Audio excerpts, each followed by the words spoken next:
এই জন্য ইউনেস্কো আমাদের বার্তা চয়েস করেছে এবং ইউনেস্কো বলেছে 11 থেকে 15 তারিখের মধ্যে আমাদের বাড়িতে পরিবেশ।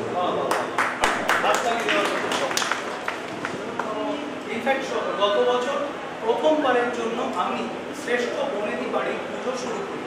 এবছর যদি মুখরোচক শুরু করতে চাই আমি রাজি আছি। গত বছর স্পন্সার ছিল খাস খবর, 24 ঘন্টা নিউজ আর মায়েশ্বরী শারদ সম্মান। আমি ছিলাম প্রধান বিচারক।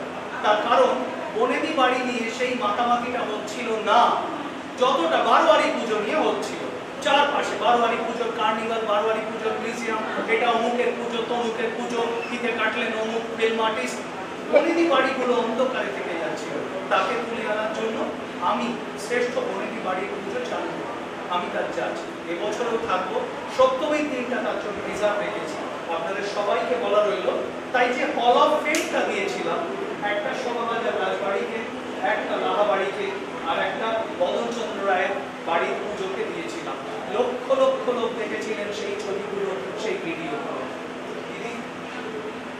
আমি আমাদের বিশ্বকবি রবীন্দ্রনাথ ঠাকুরের বহুশ্রুত একটি গান আমার মনে হচ্ছে তার শেষের একটু অংশ করলে যদি এই এত বর্ণাঢ্য অনুষ্ঠানকে শ্রদ্ধা জানানো যায়।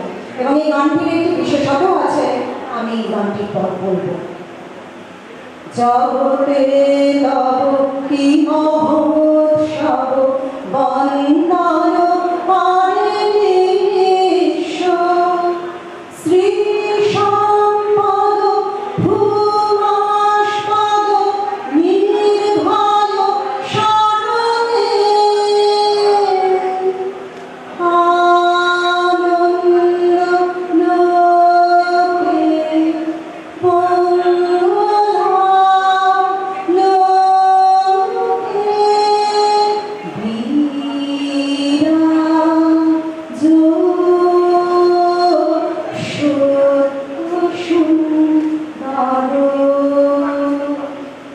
এই গানটির বিশেষত বলছি, এবছর 2023 সাল আমার জীবনের একটি খুবই উল্লেখযোগ্য অভিজ্ঞতা এনে দিয়েছে।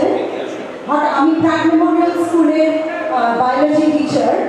হঠাৎ করে এখানে তো সর্বধর্ম সম্মেলন এসবের অনেক আলোচনা হলো এবং আমি হিন্দু, কিন্তু আমাকে স্কুল থেকে রিপ্রেজেন্ট করতে বলা হয়েছিল ইন্টারন্যাশনাল প্ল্যাটফর্মে।